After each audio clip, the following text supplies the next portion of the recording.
భారత ప్రభుత్వ చట్టం 1858 కంపెనీ పాలన నుండి క్రౌన్ పాలనకు మార్పు.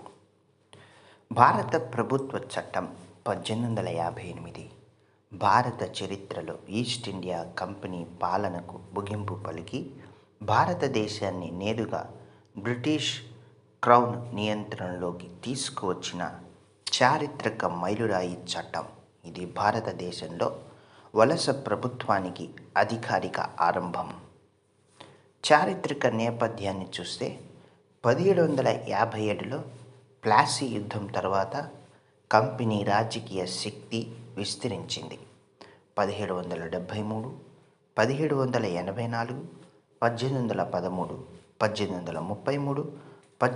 1853 చట్టాలు కంపెనీపై బ్రిటన్ నియంత్రణ పెరుగుతూ వచ్చింది. కానీ 1850ల నాటికి పరిపాలనా వైఫల్యాలు, సైనిక అసంతృప్తి, సామాజిక అసంతృప్తి, ఆర్థిక దోపిడీ తీవ్ర స్థాయికి చేరాయి. 1857 తిరుగుబాటుకి తక్షణ కారణాలు చూస్తే 1857 తిరుగుబాటుకు తక్షణ కారణాలు సైనికులు, జమీందారులు, రైతులు, మాజీ రాజులు కంపెనీ పరిపాలనపై సమిష్టి వ్యతిరేకతగా ఉండిపోయారు. బ్రిటిష్ ప్రభుత్వానికి ఇది స్పష్టమైన సందేశం. కంపెనీ భారత పరిపాలన కొనసాగించలేదని. ఫలితంగా 1858 చట్టం ఏర్పడింది. 1858 చట్టానికి ప్రధాన కారణాలు చూసినట్లయితే కంపెనీ పరిపాలన వైఫల్యాలు, 1857 తిరుగుబాటు, రాజకీయ హెచ్చరిక, సైనిక అసంతృప్తి తీవ్రత, కంపెనీ ఒక ప్రైవేట్ సంస్థగా దేశ పరిపాలన చేయటం అస్థిరం, బ్రిటన్ ప్రతిష్ట రక్షణ అవసరం, భారత పరిపాలనపై ప్రత్యక్ష పార్లమెంటరీ నియంత్రణ అవసరం. ఇవన్నీ కలిసి 1858 చట్టానికి ప్రధాన కారణాలుగా అయ్యాయి. 1858కి ముందు పాలనా స్వరూపం ఎలా ఉంది? పాలక సంస్థ ఈస్ట్ ఇండియా కంపెనీగా ఉండేది. తుది అధికారం బ్రిటిష్ పార్లమెంట్ పరోక్షంగా తుది అధికారాన్ని కొనసాగించేది. గవర్నర్ జనరల్ కంపెనీ ఉద్యోగిగా ఉండేవాడు. సైన్యం కంపెనీ సైన్యం. భారతీయ స్థానం పూర్తిగా అణచివేత స్థానంలో భారతీయ స్థానం ఉండేది.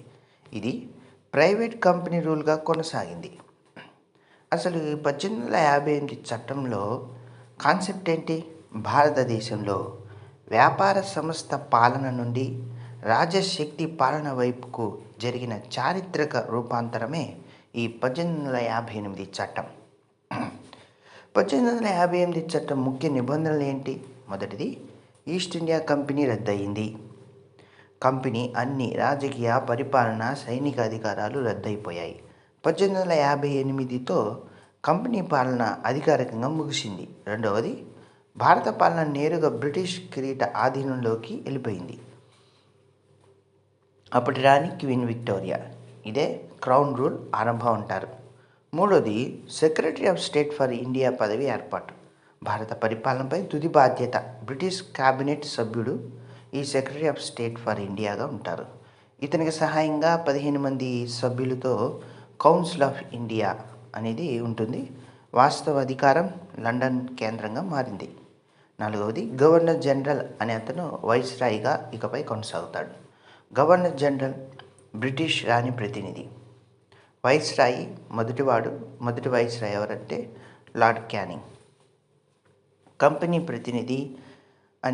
ప్రతినిధి రాజప్రతినిధిగా మారడం అంటే పరిపాలన స్వరూపం మారినట్టే. ఇక్కడ గవర్నర్ జనరల్ టు వైస్రాయ్ అనే దానికి అర్థం ఏంటంటే వైస్రాయ్ అంటే రాజప్రతినిధిగా ఉండటం.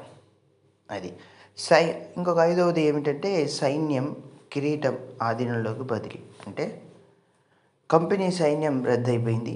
బ్రిటిష్ రాజ సైన్యంలో ఆ సైన్యం విలీనమైంది. సైనిక సంస్కరణలు ప్రారంభమయ్యాయి. ఆరోది ఏంటంటే భారత రాజుల హక్కుల హామీ, డాక్ట్రిన్ ఆఫ్ ల్యాప్స్ రద్దు చేయబడింది. స్థానిక రాజుల సంస్థానాలు రక్షితంగా ఉంటాయని హామీ ఇచ్చారు. మత సాంప్రదాయాలలో జోక్యం చేయమని స్పష్టం చేశారు. పరిపాలన స్వరూపంలో వచ్చిన మూల మార్పులు ఏంటి?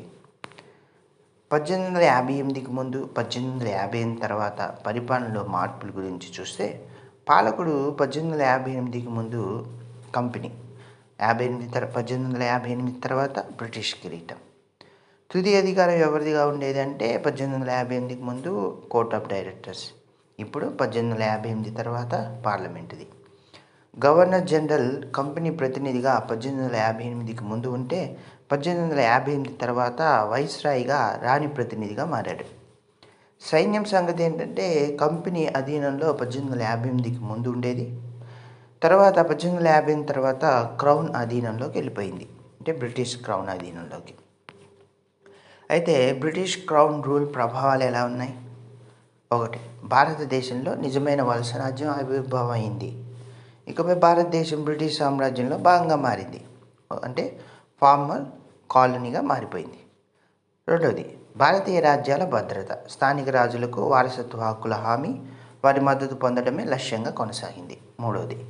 పరిపాలనలో సైనికీకరణ పెరుగుదల, సైన్యం నేరుగా బ్రిటిష్ నియంత్రణలోకి రావడం, తిరుగుబాట్లు నియంత్రణ సులభమయ్యాయి.